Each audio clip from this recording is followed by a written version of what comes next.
The room was silent, too silent for a house this large.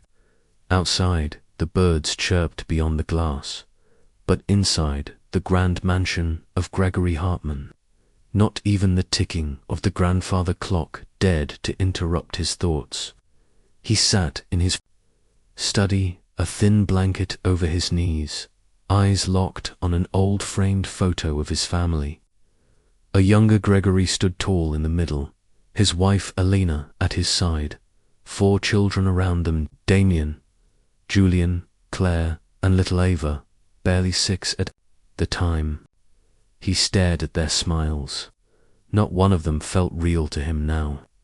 The man who once built a business empire from nothing, who owned real estate across 3 continents, luxury cars, private resorts, and an entire manufacturing conglomerate now, sat alone in a cold leather chair, wondering the most painful question a father could ask. Who would still love me, he whispered, if I had nothing left to give? The words fell into the air like ash. That evening, Gregory called 2 men to his mansion: his longtime lawyer, Charles Langford, and his personal physician, Dr. Evan Shaw. They joined him in the study, greeted him with respect, but noticed the heaviness in his face. Gregory spoke quietly. "I need to know the truth," he said. "Not about my business, about my family." Dr. Shaw furrowed his brow. "What do you mean, sir?" "I want to pretend I'm dying," Gregory said plainly. "I want to see how my family will react, not in words, but in action. I want to know who truly cares." There was a pause. The fireplace crackled. Langford leaned forward. "You're serious?" "I've never been more." The lawyer nodded slowly. "Then we'll need to secure some of your assets. Move half of your capital to an isolated trust, just in case things get ... revealing." Gregory nodded. Dr. Shaw hesitated. "I can write a terminal diagnosis.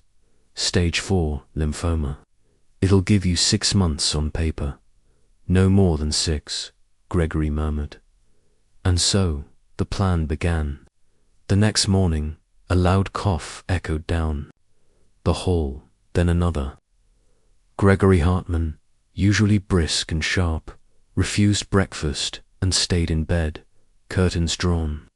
He didn't attend any meetings, didn't step into his office. His driver waited the whole day without hearing a word. By the 3rd day, the coughing grew louder. The 4th day, the family was called. His wife, Elena, sons Damien and Julian, daughters Claire and Ava gathered in the living room in confusion. Claire was the first to speak. "Let's call Dr. Shaw. Something's not right." Dr. Shaw arrived within the hour, carrying his black leather case, and walked into Gregory's bedroom with everyone following behind. He examined the old man, checking his pulse, his pupils, his lungs, then turned to face the family with a grim expression. "I'm afraid it's cancer," he said softly. "Stage 4, it's spread. He has, at most, ... 6 months. Gasps filled the room. Claire clutched her mouth. Ava stepped back in disbelief. Even Damien and Julian froze, speechless. "No, ... No," Ava cried. "That can't be true." Elena sat down slowly, staring at the floor, pressing her hand to her chest. For the next few days, a wave of tenderness swept through the mansion. Meals were brought to Gregory's room. The children took turns visiting. Soft words, whispered prayers, forced smiles. They all told him he'd be okay. But Gregory noticed something else behind their eyes, something measured. The 7th day changed everything. Elena stopped entering the room. "I just can't watch him like this," she told the maid, her voice flat. "It's too much." Claire, when asked to stay with him for the afternoon, replied from the hallway, "I've got too many meetings. I'll come back later." Julian said he had to travel for a business opportunity. Damien was the first to make his move. He entered the study, eyes sharp and lips pressed into a line, holding a folder. "You shouldn't be working, Dad," Damien said. "Let me handle the company now. Just focus on getting better." Gregory looked up at his eldest son and said nothing. He only nodded. The next morning, Damien arrived at the office with confidence. Within a week, he began restructuring departments. He fired longtime staff. He hosted parties. He announced a new product line with the company logo printed on high-end champagne bottles. Julian, not to be outdone, pulled company funds to invest in a crypto venture he barely understood. Claire withdrew tens of thousands for fashion pop-ups. Elena, meanwhile, ordered renovations on a beach villa Gregory had never seen. And while chaos quietly spread through his legacy, Gregory remained still in his darkened room, coughing, watching, listening. Only Ava stayed. She brought him warm soup, helped him bathe, sat beside him and hummed softly at night, sometimes, sleeping on the couch near his bed. "Daddy, I'm not leaving," she whispered, holding his frail hand one evening. "Even if you forget me, I'll stay." Gregory blinked slowly. She was the only one not trying to gain anything. And in the silence of the night, while downstairs his children toasted to the future, Gregory stared at the ceiling and asked the question, again not to himself this time, but to the God he wasn't sure was listening. What did I do wrong? He turned to the wall. A single tear ran down his cheek, and the coughing continued. By the 10th day, Gregory Hartman's bedroom had turned into a forgotten wing of the house. The hallway that once echoed with the steps of loved ones now stayed empty. A silver tray sat outside the door, cold soup untouched. His wife, Alina, hadn't entered in for days. Claire had texted once, asking how he was feeling. No one else asked anything, but Ava was always there. She opened the curtains gently each morning, even when he turned his face from the sun. She wiped his forehead when he coughed too hard. She didn't ask him for anything. She didn't speak unless he needed her to. Her presence alone became a balm for a soul bruised by silence. Meanwhile, the rest of the family had moved on. Damien had wasted no time asserting himself as the company's new figurehead. He replaced the company crest with a sleeker logo, declared a new era at a champagne press event, and hired an entire digital marketing team from Los Angeles. He barely called home. One Friday afternoon, Claire walked into the living room, with shopping bags hanging from both arms and a new wig framing her face. She sighed dramatically and said aloud, to no one in particular, "I need a break.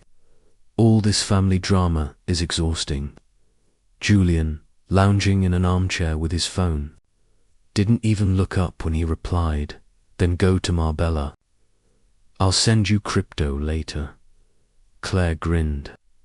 Done. Ava stood at the bottom of the stairs that day, overhearing everything. Her hands trembled as she gripped a towel, still warm from bathing their father. That evening, she brought it to Gregory and tried to smile. He saw it in her eyes, the confusion, the disappointment. He coughed softly, then whispered, "They don't come anymore, do they?" She hesitated, then shook her head. "No," she finally said, "not really." Gregory turned his face toward the window. Downstairs, the Hartman estate was alive. With celebration, music poured from hidden speakers. Laughter echoed from the billiard room. The once reserved dining room was now used for wine tastings and casual hangouts. It was Damien who had transformed the atmosphere. He'd moved into the master suite, hosted weekend parties, and invited influencers to network with him over steak and cocktails. Charles Langford, the family's lawyer, visited one afternoon to check on Gregory and deliver updates. He walked into the room, eyes adjusting to the dim light. "They're showing their colors," Charles said quietly, placing a folder on the nightstand. Gregory gave a dry chuckle that turned into a cough. "Exactly as expected. The property transfers are still safe," Charles added. "The accounts we secured remain untouched, but Damien's been meeting with buyers. He wants to list one of your penthouses." Gregory's eyes narrowed. "Which one?" "New York," the lawyer answered. Gregory shook his head, slow and tired. "That one was meant for Ava." Charles adjusted his glasses. "Not anymore, according to Damien." The next day, Ava stepped into the study, once her father's sanctum, now cluttered with Damien's files and leftover champagne glasses. She found her brother behind the desk, laughing on a call. When he noticed her, he raised one hand dismissively and said, "Give me a sec." When the call ended, Ava approached slowly. "Damien," she said softly, "can we talk about Dad?" He leaned back, annoyed. "Ava, come on, we've been over this. There's nothing we can do. We could fly him abroad. Maybe someone else can help." "Maybe he could still," Damien interrupted, waving his hand. "He's dying. Just accept it. Look, I'm doing all this for the family. Someone has to lead." "But you're not even checking on him," she said, voice shaking. "You moved into his room. You're throwing parties while he lies upstairs, barely breathing." Damien leaned forward, voice cold. "Because he's already gone, Ava. Whether he's breathing or not doesn't change anything. I'm just getting ahead of what's inevitable." She backed away, speechless. Later that evening, Julian walked through the front door with a stranger. A young woman in red heels clung to his arm. "This is Taylor," he said to Claire as they passed through the hallway. "She'll be staying with me for a bit." Claire arched an eyebrow. "Here." Julian winked. "Dad won't mind." "Not like he notices anything." In the guest room upstairs, Gregory heard every word through the paper-thin walls. He stared at the ceiling again, heart burning this time not from illness, but something deeper. He didn't cough. He didn't move. He only whispered, "They're dividing the house before I'm even gone." And yet, the next morning, Ava was there, again, fresh towel in hand, small bowl of oats, soft humming as she sat by his side. She didn't ask about properties, didn't check bank balances. She simply smiled and said, "I watered the garden today. The lilies are blooming again." Gregory turned his head toward her. "Ava," he said, voice raspy, "you remind me of your mother." Before the noise, she blinked, startled. "What do you mean?" He closed his eyes. Before the gold distracted her. That night, as Ava helped him sip warm tea, Damien held another meeting at the office. He stood in front of the company's leadership board with confidence. "We're moving forward with a fashion line," he announced. "Luxury, exclusive, no budget limits." One manager raised a hand. "Sir, we're already stretching thin. Are you sure this is the right time?" Damien cut him off. "Just do it. Borrow if you must. This is still my father's company." Back at the mansion, Ava was folding laundry when one of the maids approached her. "Miss Ava," the maid whispered, "I think something bad is coming." Ava frowned. "What do you mean?" The woman hesitated. "Your brothers, they're selling things, talking about moving out. There's tension." Ava nodded slowly, lips pressed together. The house was changing. The air was different. Her family was unraveling before her. and only one person still saw the man. Upstairs, not as a dying patriarch, but as a father who once carried them all. The scent of lavender oil lingered in the air as Ava gently wiped her father's forehead. His skin was warm, and his breathing slow but steady. He hadn't said much since yesterday, just a few quiet words, followed by long silences. But Ava remained by his side. Downstairs, the mansion buzzed with a different energy. Julian paced through the living room with his phone pressed to his ear. "I don't care if it's short notice," he said to someone on the other end. "Book the tickets. Paris, 2 nights. I'll wire the money by noon." Claire entered, dressed in a tight satin dress, flipping through a lookbook of wigs. "I need 5 new units," she said aloud, not really talking to anyone. "And I'm not touching synthetic again. My brand needs quality now." Damien burst into the room moments later, holding a stack of folders. "I need your signatures," he said flatly, dropping them on the marble table. "We're listing one of the beach properties. Claire, you'll get your cut." Claire smiled faintly. "That's more like it."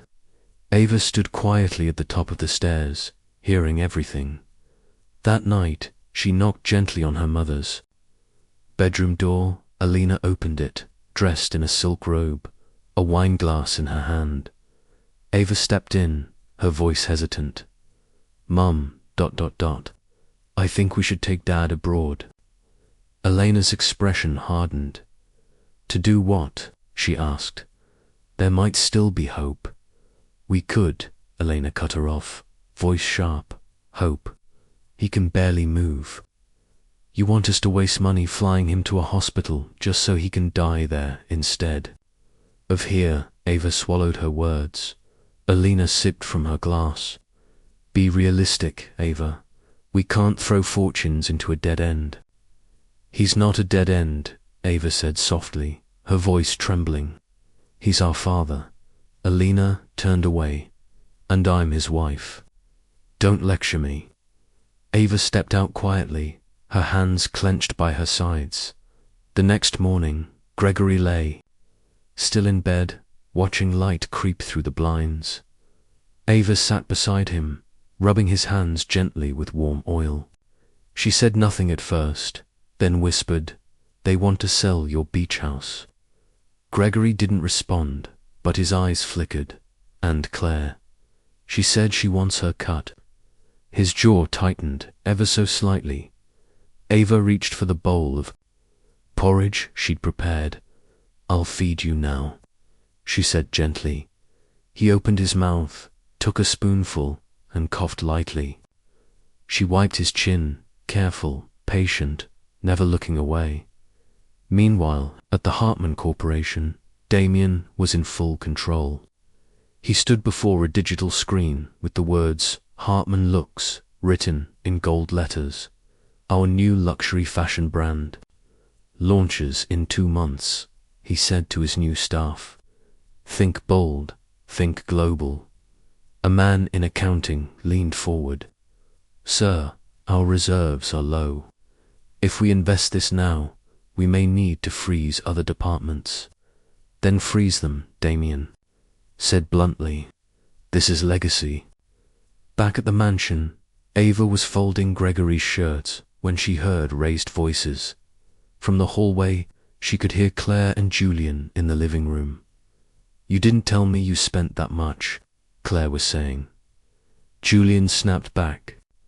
"Because it's none of your business. I don't owe you reports." "You used company money, Julian." Julian laughed. "So did Damien. So did you.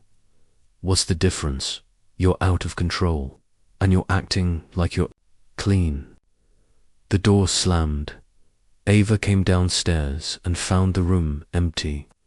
Cushions scattered across the floor, a vase broken by the corner table. She took a breath, then walked into her father's room. He was awake, quiet. She sat beside him and began wiping dust from the windowsill. They're fighting, she said quietly. They're all fighting. Gregory didn't say anything, but his hand moved, just barely, and reached for hers. She took it.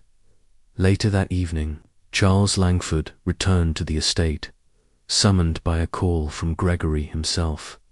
He sat beside the old man, speaking softly. Your sons have begun listing more properties, Charles said. They sold your downtown apartment yesterday. There's talk about the mountain villa next. Gregory nodded faintly. I kept the most important ones safe, Charles continued. The hotel and the farmland. They think they sold them, but I use my own people to intercept. The papers are locked away. Gregory's voice cracked as he whispered, Thank you. You're welcome, sir, but it's getting worse. They're starting to fight openly. Gregory let out a slow breath. I needed to see it, he said. I had to know. Across the house, Claire was on the phone with a boutique vendor, shouting about shipment delays. Julian was arguing with a caterer. Damien had locked himself in the study, yelling over Zoom about budgets. And Alina hadn't stepped into Gregory's room in days. Ava stayed. Every day she stayed. She bathed him, fed him, read to him when his eyes closed, and held his hand through long, silent nights.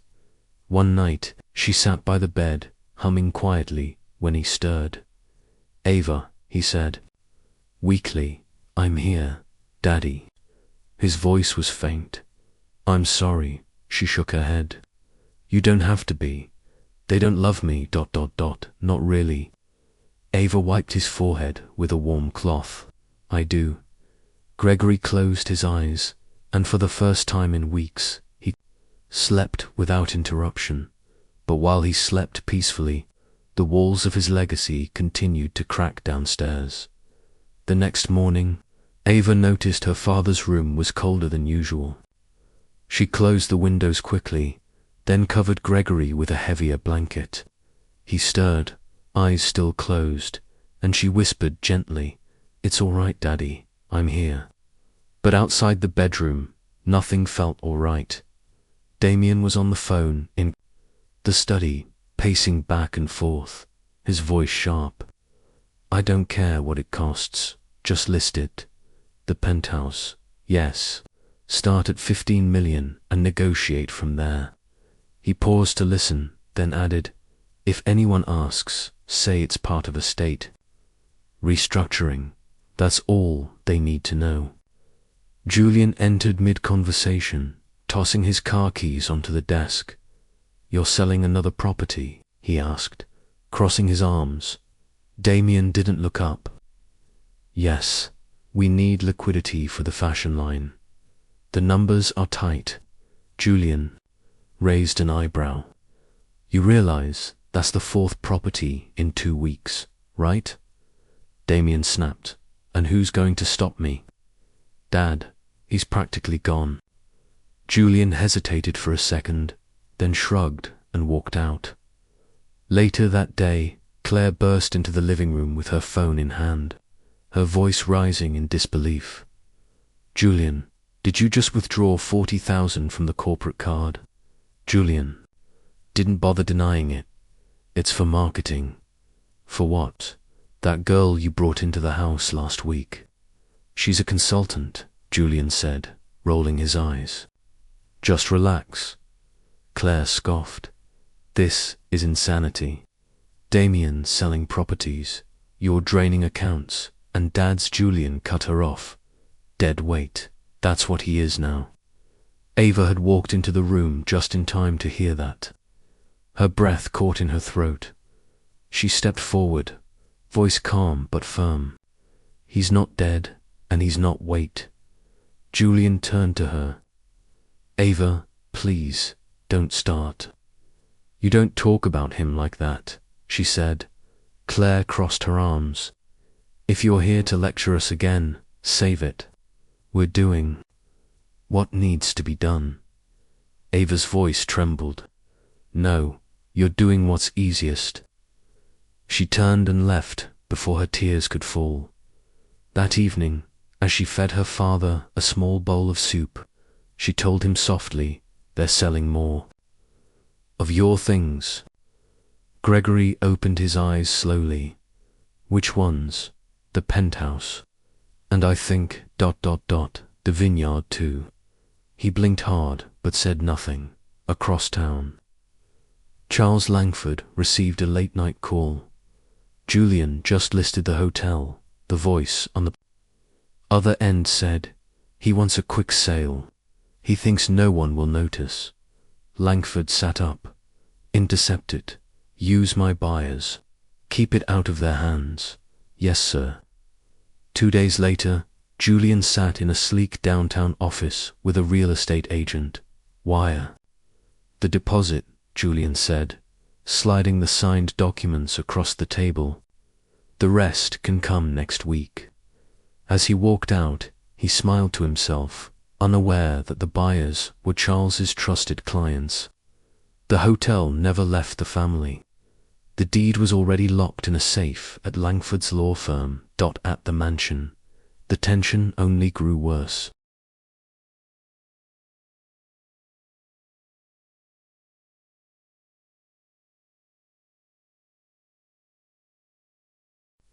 One afternoon, Ava returned from the pharmacy to find the living room in chaos.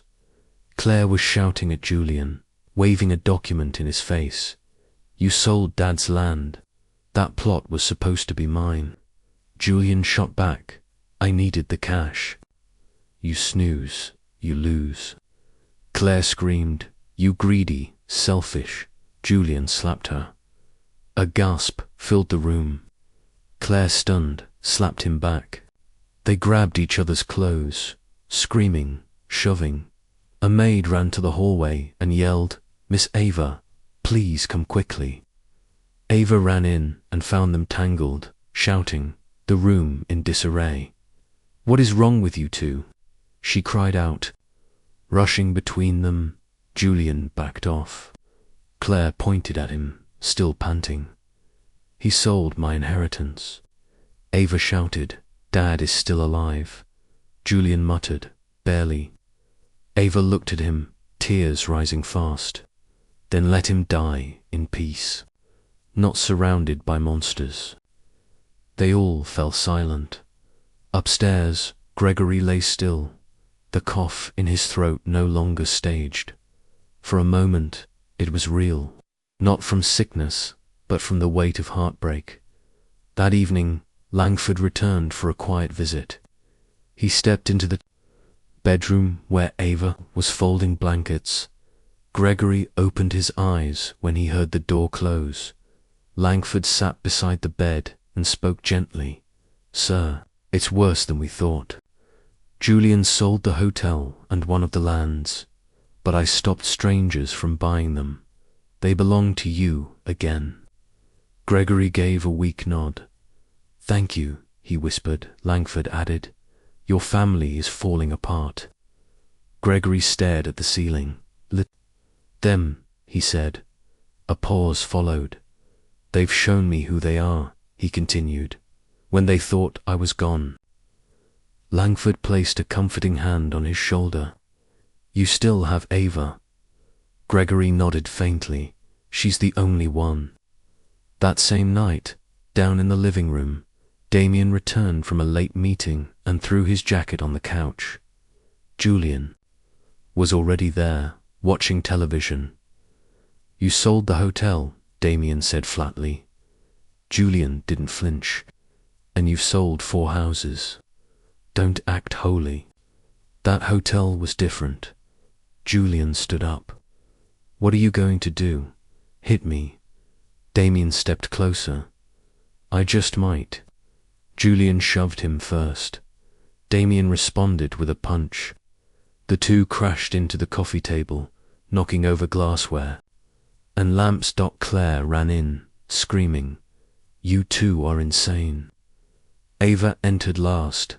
Stunned. She stood there for a moment, watching them struggle on the ground like strangers.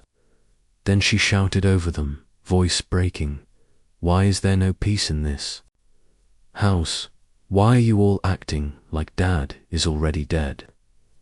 Julian froze. Damien pushed him off and stood up, wiping his mouth. Ava stepped forward. Trembling, he gave you everything, she said. His money, his name, his whole life. And the moment he needed you, you all disappeared. No one answered, not one. Of them met her eyes. She turned and walked back upstairs, her father's name still written in her heart. The next morning, the house was still.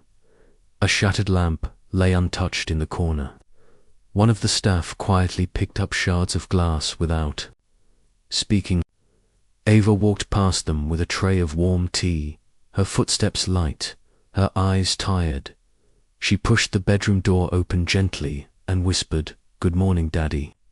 Gregory stirred slightly. "I brought your tea, it's fresh. I added ginger, the way you like." She placed the tray on the nightstand and opened the window slightly to let in the breeze. That peace didn't last long.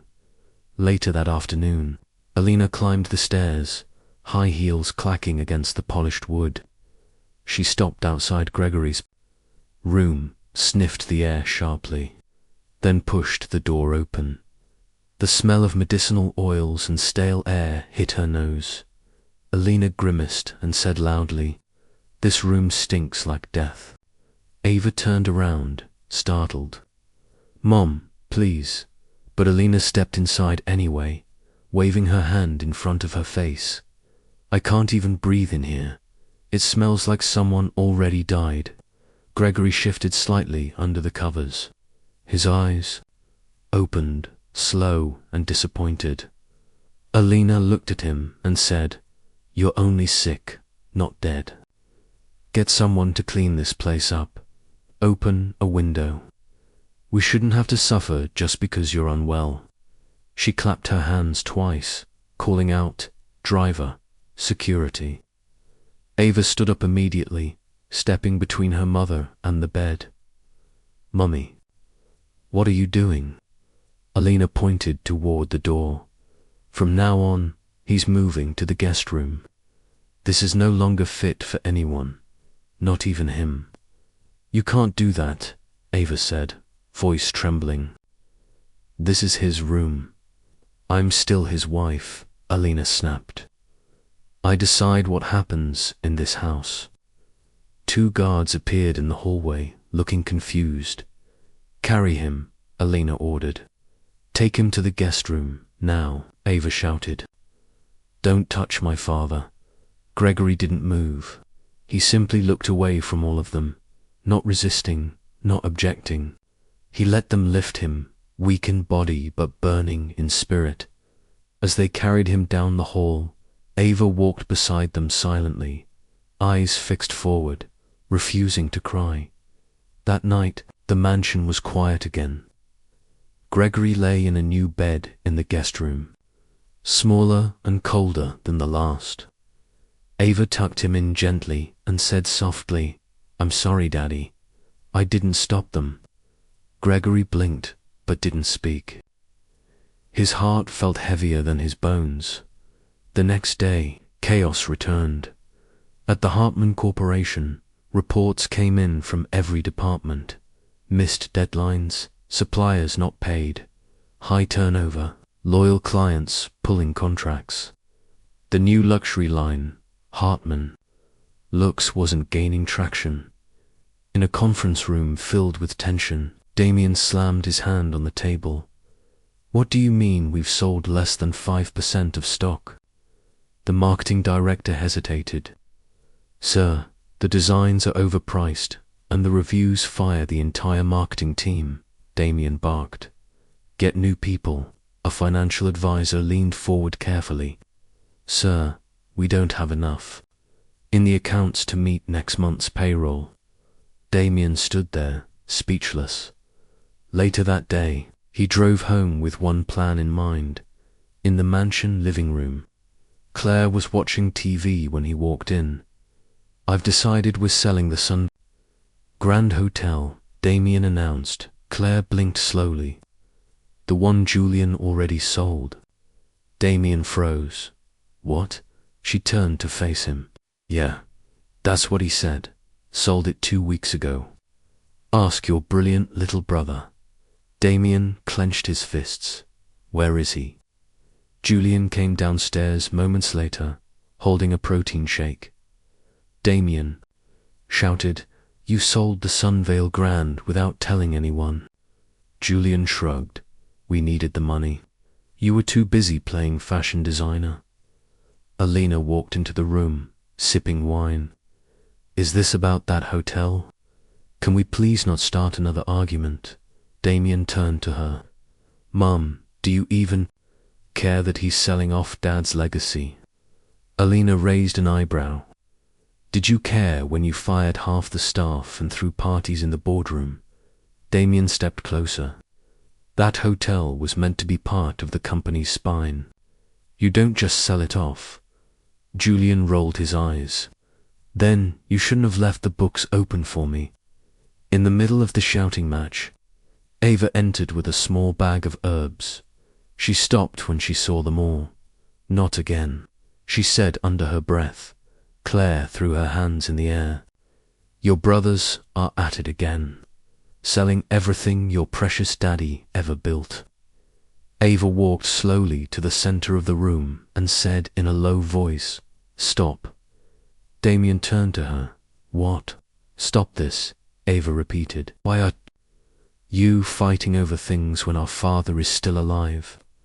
Julian scoffed. Barely. Don't say that, Ava said sharply. Damien looked around the room, then muttered, Let's not do this right now. But Ava stepped closer. He gave you everything. A name, a home, a future. And this is how you thank him. No one spoke, not even Alina, while he's lying upstairs in a cold bed. You're all downstairs, dragging what's left of him across the floor. Claire looked away.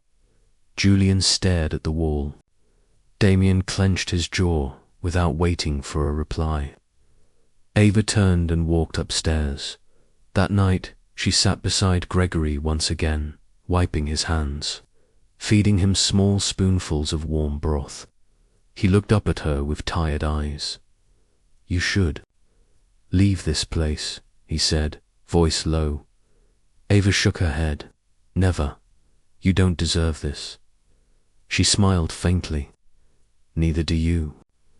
He exhaled deeply, his breath shaky. From the guest room, they could hear music again downstairs. Another party, another celebration. As if the house itself had forgotten the man who built it, brick by brick. Gregory closed his eyes, one tear slipping down his cheek, and Ava, as always, stayed by his side. The next morning, sunlight poured through the dining room windows, casting a warm glow over untouched plates of breakfast. Alina sat at the head of the table, stirring her coffee with one hand while checking her phone with the other. Ava entered quietly and asked, Did you see the message I left you, Mum? Alina didn't look up. No, I've been busy. I asked if we could get more pain medication for Dad. He's getting worse. Alina sipped her coffee and replied, then talked to the doctor. That's your job now, isn't it? Ava stood still for a moment, then walked away. Later that afternoon, Alina stepped out of a black car in front of a luxury spa downtown. Her makeup was flawless, her heels loud. At the front desk, a young man with sculpted arms greeted her with a smile. Mrs. Hartman, he said. Good to see you again. She smiled back. Ben, you're looking stronger than ever. He laughed. And you look younger than last week. They exchanged numbers that day. 3 visits later, they were meeting in hotels. Alina laughed more, drank more, wore red lipstick again. In one hotel room, as Ben massaged her feet, She leaned back and murmured, "I don't even know how I survived this long without you." Ben chuckled. "You shouldn't have to. You deserve to be loved, sweet lady." A week later, Alina brought him to the house. It was mid-morning. Claire was scrolling on her phone, and Julian was asleep on the couch. Damien wasn't home.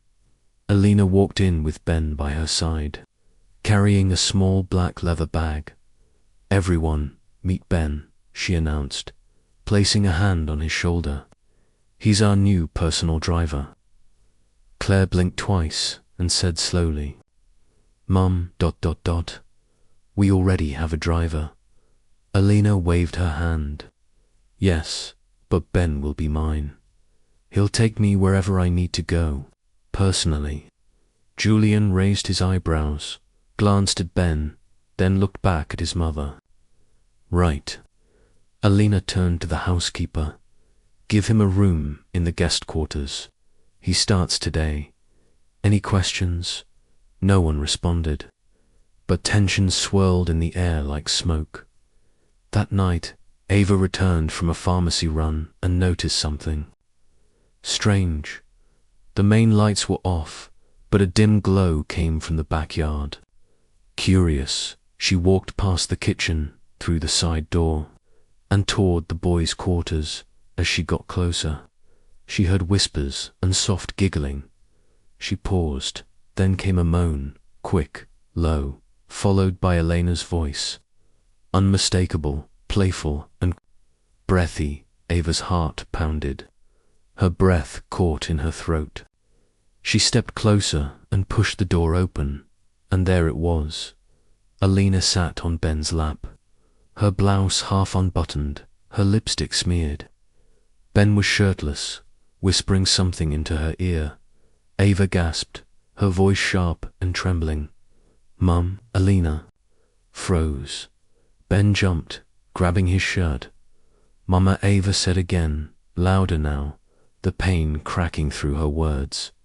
"What is this?" Alina stood up, straightening her blouse, her face pale. Ava shouted, "So this is the driver you hired? This is what you've been doing while Dad lies in a bed upstairs?" Ben stammered, I was just..." Ava cut him off. "Get out." Ben looked at Alina, then at Ava. She pointed toward the door. "I said, get out. Leave this house now." Ben left in a hurry, not even fully dressed, his sneakers untied and his shirt in his hand. Alina tried to speak. "Ava, but Ava held up her hand. Don't say anything. You don't understand," Alina said quickly. "I'm lonely. I'm still alive." "Your father, he doesn't talk. He doesn't touch me," Ava interrupted, voice shaking. "He's still alive." Elena's eyes narrowed. "Don't you dare judge me. You think I haven't given enough. You think this is easy for me." Ava's voice dropped. "I think you forgot what love is." She turned and walked away, her hands trembling. That night, she sat by Gregory's bed longer than usual. He was asleep, peaceful, unaware. Ava whispered, "There's nothing left for you here, Daddy. Not in this house." The next morning, she made a decision. She quietly packed a small bag with essentials, gathered medication, folded his clothes. Then she called the only staff member she still trusted, the old driver. "Thomas, I need your help," she told him on the phone. "We're taking my father away, tonight." Thomas didn't ask questions. That evening, while the rest of the family argued in the dining room over another bank transaction, Ava slipped into Gregory's room and said softly, "We're leaving. Daddy, I'm taking you home." He looked at her, confused. "Back to the village," she added, "where it's quiet, where people remember who you really are." By nightfall, the car was packed. Ava helped him into the back seat, wrapping a blanket around his shoulders. The mansion faded behind them as the car rolled onto the road. Ava didn't look back. Gregory stayed quiet for most of the ride, but just as they crossed the bridge into the countryside, he whispered, "I never thought I'd come back here." Ava reached for his hand. Sometimes the place we leave behind is the only one that still loves us. In the village, word spread fast. Chief Hartman is back. He's sick. Elders, cousins, neighbors came out in silence. They brought food, prayers, memories. One elderly woman held Ava's hand and said, "We will not lose him. He built our school. He gave our sons work. We will not let him go like this." And for the first time in weeks, Ava smiled, not because everything was fixed, but because something real had returned. The sun had already set when the car rolled into the quiet, dusty compound at the edge of the village. The air was cooler here, simpler. No perfume, no screeching tires, no marble floors. Just the scent of firewood and soil. Gregory Hartman sat quietly in the back seat, wrapped in a blanket. His eyes scanned the scene, the wide mango tree he once climbed as a boy, the cracked walls of the old family house, and the gentle flicker of lanterns on porches. Ava helped him out slowly, her hands firm but gentle. "You're safe now," she whispered. From the huts nearby, murmurs began to rise. "Is that the chief?" "Yes, it's him."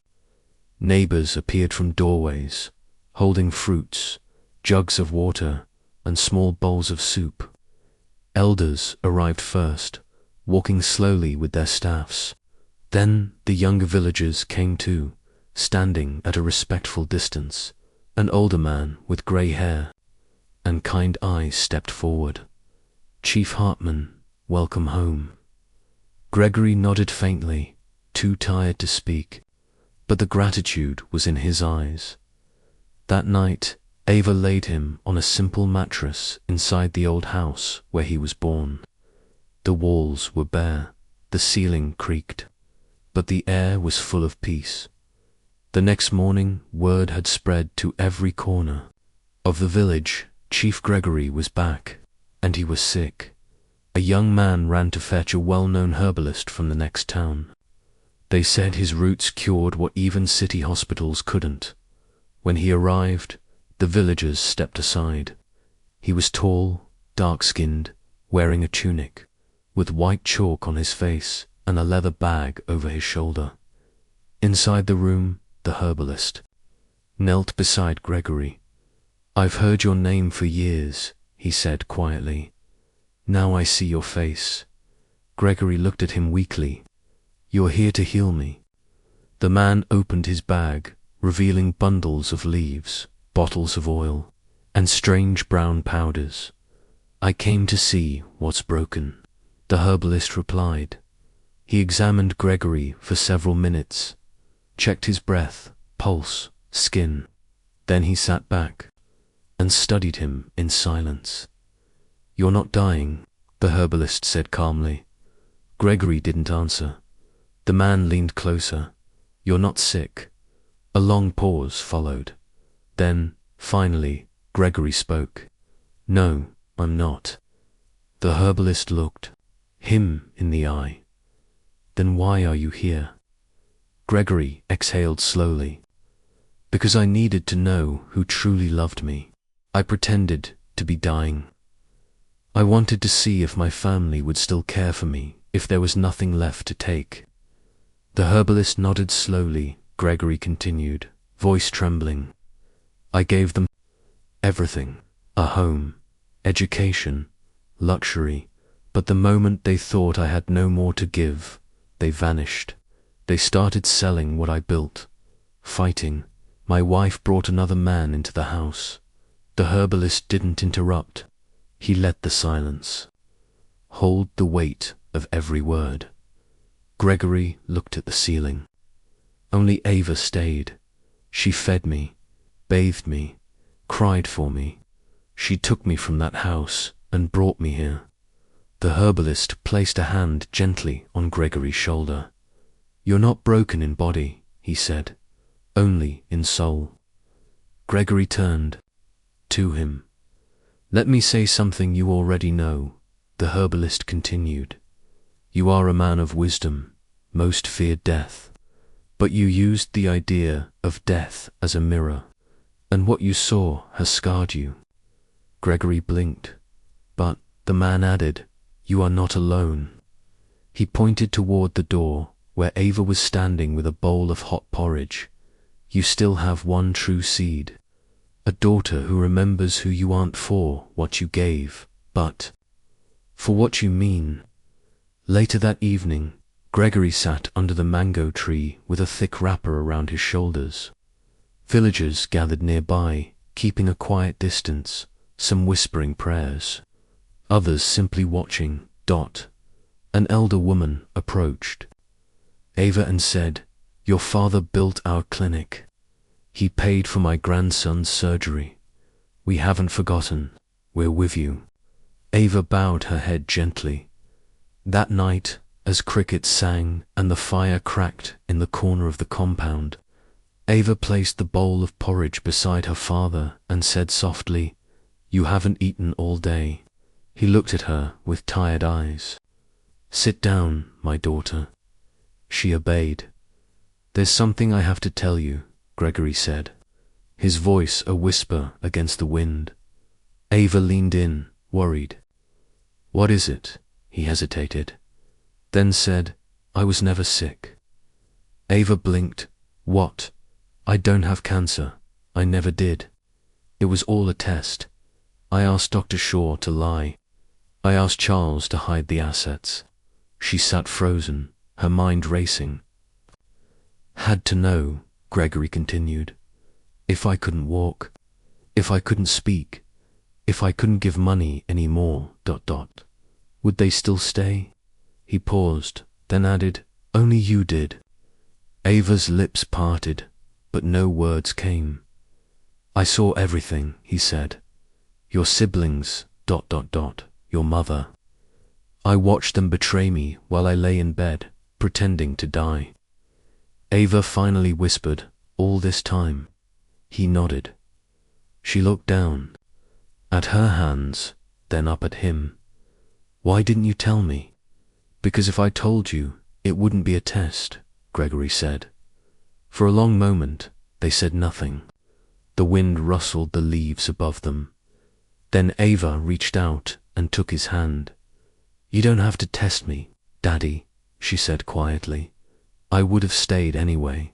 Gregory felt his throat tighten. He didn't try to speak. That night, under the stars, with the soft hum of village life all around them, father and daughter sat side by side, no longer weighed down by pretense or pain.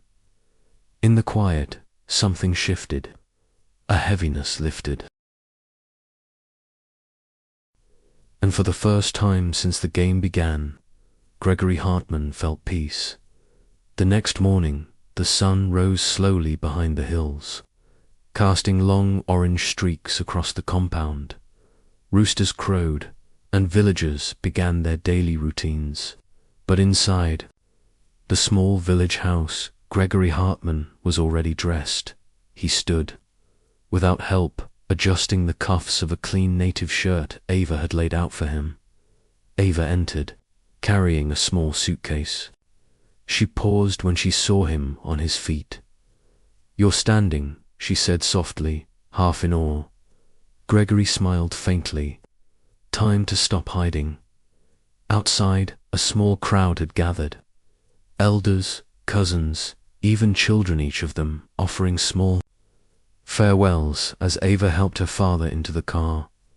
"We are praying for you, Chief," said the old herbalist, placing a hand on the car door. Gregory nodded, his voice quiet. "Thank you. I'll be back." As the car rolled out of the village, Ava glanced at her father in the rearview mirror. "Are you ready for this?"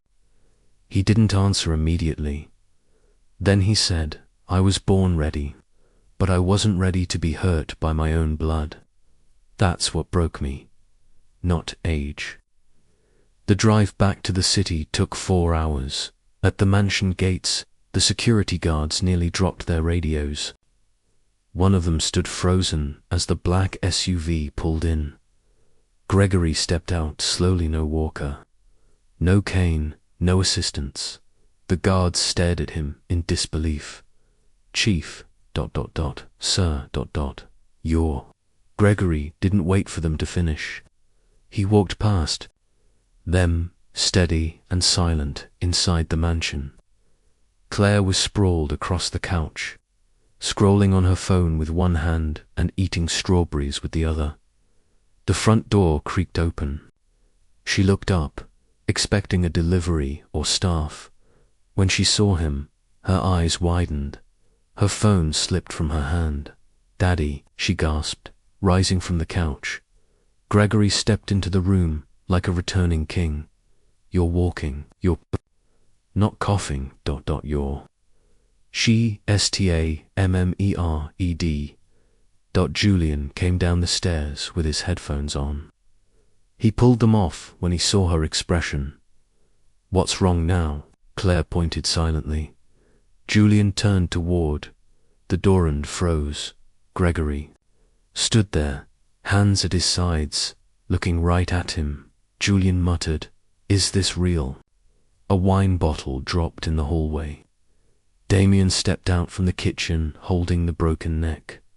He stared at his father, pale. "You're fine," Damien said. "You single quotes, not sick."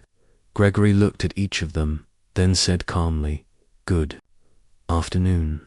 From the back of the house, Elena's voice called out, "Who broke something again in this house?" She walked into the room, laughing until she saw him. Her wine glass trembled in her hand. Her smile dropped. Gregory met her eyes. No words were needed. Ava entered behind him and said softly, "Welcome home, Daddy." Gregory nodded and walked straight past all of them, up the stairs to his master bedroom. The silence he left behind was thick enough to cut in the living room.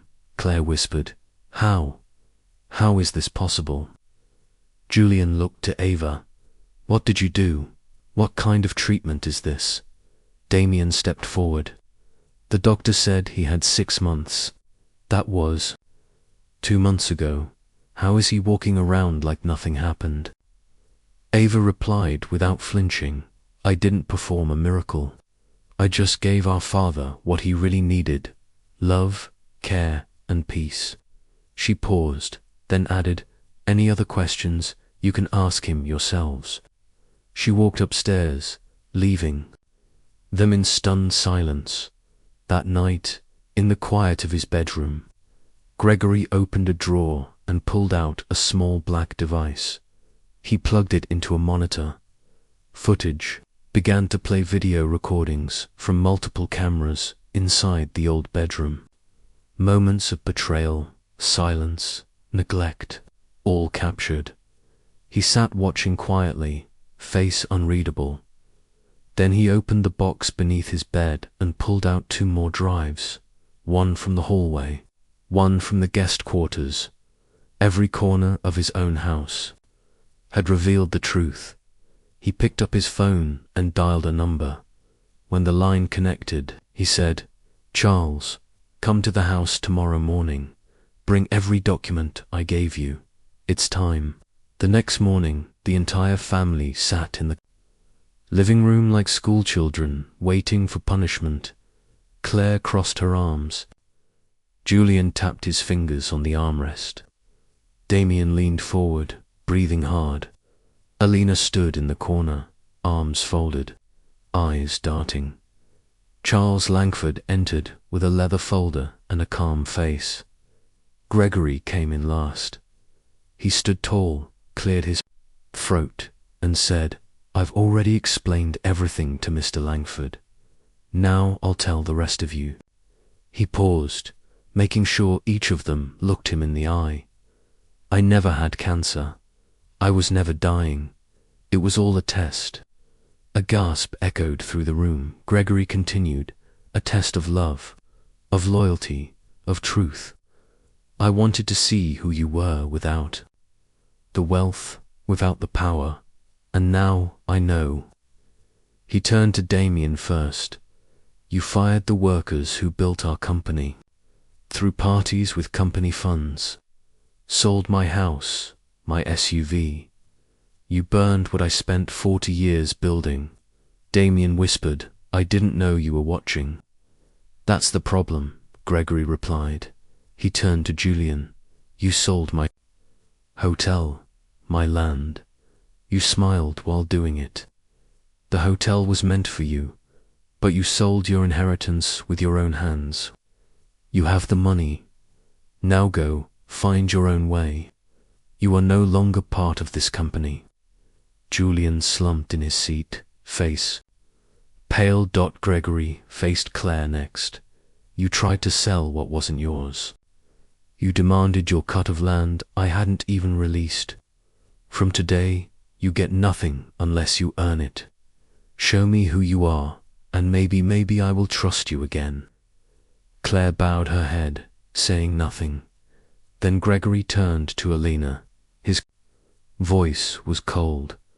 "You brought a stranger into my house. You brought him into my bed, while I lay pretending to die." Alina opened her mouth to speak, but Gregory raised his hand.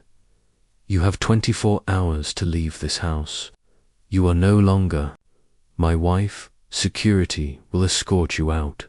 You will not return." Elena's knees gave slightly. She grabbed the edge of the couch. "Please," she whispered. "Please don't do this." Gregory didn't reply. Instead, he turned to Charles and said, "Bring the papers." The lawyer opened the folder and read aloud, effective immediately. "All remaining properties, estates, and business shares of Gregory Hartman will be transferred to Ava Hartman." A stunned silence fell over the room. Gregory turned to his daughter and said, "You were the only one who stayed, who saw me, not what I had. You are the new CEO. This family's future belongs to you now." Ava said nothing. She only nodded, tears forming in her eyes. Down the hall, staff began quietly preparing for the next chapter. A different era had begun. The boardroom at Hartman Enterprises had never felt this quiet. Sunlight filtered in through the tall glass windows, casting long shadows across the polished wood table. But no one was looking at the view. All eyes were fixed on Ava Hartman. She stood at the head of the table, a stack of folders in front of her, her posture calm, composed. On her left, the old staff, loyal managers, administrators, and engineers had returned, summoned personally by Gregory after his return. On her right, a few new hires shifted uncomfortably. Sensing the changing tide, Ava cleared her throat and said simply, "We're rebuilding, from the inside out." There was no hesitation in her voice, only clarity. Back at the mansion, Gregory sat in his office, watching the live feed of the meeting on a small screen. His eyes followed his daughter's every word, and for the first time in a long while, he allowed himself to smile. Elsewhere, in the city, things were not as serene. Damien was sitting in a small co-working space downtown, trying to build a new startup from scratch. The room smelled of stale coffee and stress. He had just been rejected for a business loan, and his phone was filled with unread emails from clients who no longer took him seriously. Julian was living in a rented apartment now, stripped of company privileges. The woman he'd brought into the mansion months ago had vanished as soon as the accounts froze. His social media was quiet, his calls unanswered. Claire, desperate to prove her worth, began volunteering for charity work. She showed up to every board meeting Ava invited her to, but remained mostly silent. She didn't ask for money. She didn't complain, but Alina was nowhere to be found. After her forced departure, she had left the country. Some said she went to Italy. Others believed she simply disappeared to avoid the shame back in the mansion. Ava entered Gregory's study late one evening with a report in hand. He looked up and smiled. "How was the board meeting?" "Efficient," Ava replied, handing him the document. "We're closing the unnecessary branches, consolidating logistics. Everyone's cooperating." Gregory flipped through the report, nodding slowly. "You've done in 3 weeks what took me 3 years, he said. Ava sat down across from him. "I didn't do it alone. The old team came back. They believed in the company. They believed." "In you," Gregory corrected. She looked at him, eyes searching. "Do you regret it? The test?" Gregory leaned back in his chair, his voice low. "I regret what it revealed, not what it cost." A silence settled between them before he added, "When you see the hearts of those closest to you, you stop pretending. I'd rather live in truth than luxury built on lies." The following day, Ava hosted a press conference. She stood on a platform outside the company's headquarters, surrounded by the press and longtime staff members. "My name is Ava Hartman," she said into the microphone. "As of this week, I am the new CEO of Hartman Enterprises.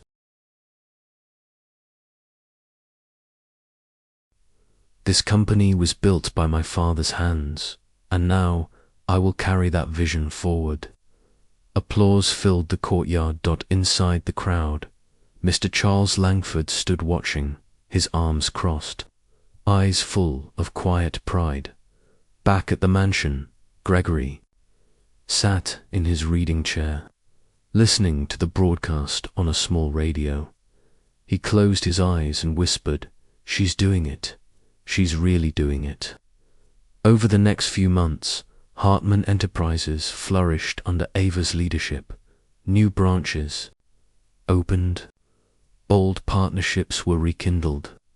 Awards began arriving, each with her name etched in gold. Clients trusted her. Employees respected her. The press called her the quiet lioness. One morning, Gregory arrived at the office for the first time. Since his return, the staff lined the halls, greeting him with reverence. He walked through the corridors slowly, pausing at framed photos on the walls, photos of himself. Younger, stronger, but perhaps never wiser. He entered Ava's office. Without knocking, she looked up and smiled. "You're early."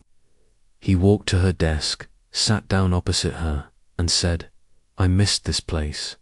"You built it," she replied. "It missed you too." He nodded slowly. Then he said, "I want you to make one change." She tilted her head. "What is it?" Gregory looked at the wall behind her, where a portrait of the company's founding team hung. "Remove my name from the CEO plaque," he said. "It should read Ava Hartman, first of her name." Ava smiled, the kind of smile that carried both gratitude and awe. "I don't deserve that," she said quietly. "You earned it," Gregory said flatly. "Not with money, with love." Back at the old mansion, the once busy halls now echoed with calm. Claire remained there, quieter, more reflective. She helped organize small community events from home. Sometimes she cooked for the staff. She never touched the bank accounts again. Damien never returned. Julian sent one letter asking for forgiveness. It arrived on Ava's desk, unsigned. At the bottom she read it once, and filed it away. As for Alana, months passed with no word. Gregory no longer asked. One evening, as father and daughter sat together in the study, Ava said, "Do you think they've changed?" Gregory took a long breath. People don't change overnight, but life has a way of humbling even the proud. He looked at her, eyes steady, and when you build something on truth, it lasts. even when everything else falls. That night, for the first time in a long while, Gregory Hartman slept without coughing. A year had passed. The city skyline looked different. No, not just newer, but quieter, more stable. There were fewer scandals in the headlines, fewer rushed auctions, fewer whispers of downfall. Instead, there was something steadier blooming through the cracks. Hartman Enterprises, under Ava's leadership, had not only recovered, but expanded. The company's logo now hung from buildings in 4 new cities. Old staff who had once walked out with broken hearts now returned through those same doors with their heads held high. In the center of it all, Ava Hartman sat at her desk in a corner, office that used to belong to her father. She reviewed reports with focus. Revenue was up. Employee retention was at a record high. For the first time in years, the company was profitable without cutting corners. Miss Yara, the office secretary, peeked in with a soft smile. "Ma'am, the regional directors are ready for the afternoon call." Ava stood, adjusted her blazer, and nodded. "I'll be there in 2 minutes." Down the hall, she passed photos on the walls, snapshots of Gregory Hartman breaking ground on factories, shaking hands with engineers, posing with staff on opening days. At the end of the hallway was a new addition, a framed photo of Ava, surrounded by the returning senior staff, taken 6 months earlier. Someone had written beneath it in gold letters, "The Heart of Hartman." Back at the mansion, Gregory was reading a newspaper in his study when Ava walked in that evening. He looked up and smiled at her entrance. "She's back," he said, folding the paper. "How's my CEO?" Ava set her bag down, tired but happy. "We just signed the contract with the Singapore firm." Gregory nodded approvingly. "They'll regret underestimating you." She sat down across from him, pulling off her heels with a quiet sigh. "They don't underestimate me anymore," she said, half smiling. "They know who I am now." Gregory leaned forward. "Do you know who you are now?" She paused for a second, then said, "I'm still learning." He nodded again. "Good answer." A moment passed in peaceful silence. Then Gregory said, "Do you remember what I told you under the mango tree, the night I told you everything?" Ava looked at him. "Yes. You said love doesn't need to be tested, that I stayed without needing proof." Gregory exhaled. "And I never forgot that. You didn't just stay, Ava. You carried me when I pretended I couldn't walk. You fed me when I pretended I couldn't eat. And when everyone else fought for pieces of me, you protected my peace."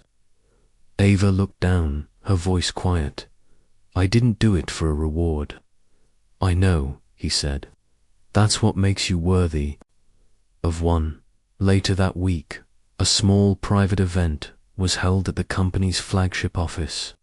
Gregory gave a rare public speech. He stood at a podium, his voice slow but firm, hands resting lightly on either side. "Legacy," he began, "is not about buildings or titles. It's about who holds your name when your voice is gone. It's about who walks with you when there's no stage, no light, no applause." He turned slightly, looking toward Ava, seated in the front row. "I built this company with my hands, but Ava rebuilt it with her heart." Applause rose gently, then swelled into something stronger. Afterward, Gregory and Ava walked side by side through the quiet hallways of the building. He said softly, "You know what I regret." Ava glanced at him. "What? That I didn't listen to you sooner. That I let noise guide me when your silence was the only truth I needed." She touched his arm. "You came back. That's what matters." A few weeks later, Claire came to visit the mansion. She entered cautiously, holding a small container of home-cooked food. "I made stew," she said, standing at the doorway of the study. Gregory looked up, surprised but calm. "You cooked?" She gave a soft shrug, trying to be less ... myself. He motioned for her to come in. As she sat down beside him, she said quietly, "I've been volunteering at the local shelter. I helped them organize donations." "Nothing big," Gregory nodded. "That's where big things start." Claire hesitated, then added, "I don't expect anything from you anymore. I just ... I just wanted to be near you again." He didn't answer immediately, but his voice was gentle when he finally said, "Then be near." Outside, the garden Ava had planted months ago was in bloom. Roses lined the path to the gate, soft reds, pale yellows, one white rose in the very center. A few of the staff were walking through it when one of them stopped and asked, "Why so?" "Many roses," the gardener, an older woman, smiled. "Because the chief said one rose saved his life." At the company, Ava sat in her office one evening, staring out at the city skyline. The sunset reflected off glass towers like a sea of gold. Her assistant knocked once. "Anything else tonight?" he asked. Ava shook her head. "Just peace." She stood, turned off the lights, and walked out of the office. No cameras followed. No applause waited. Just the quiet sound of her heels and the hum of a company that no longer needed to pretend back at the mansion. Gregory sat beneath the garden canopy, sipping tea. Ava joined him, settling into the chair beside his. She said, softly, "It's beautiful tonight." He nodded. "So are you." They sat in silence for a while. Then he said, "This ... This is what I always wanted. Not success, not applause. Just this." Ava leaned back in her chair. "Then we've won." Gregory looked at her, his eyes full of something deep and unshakable. "You're the rose that bloomed when everything else died." She didn't answer. She only smiled. And together, in the stillness of evening, father and daughter watched the garden grow.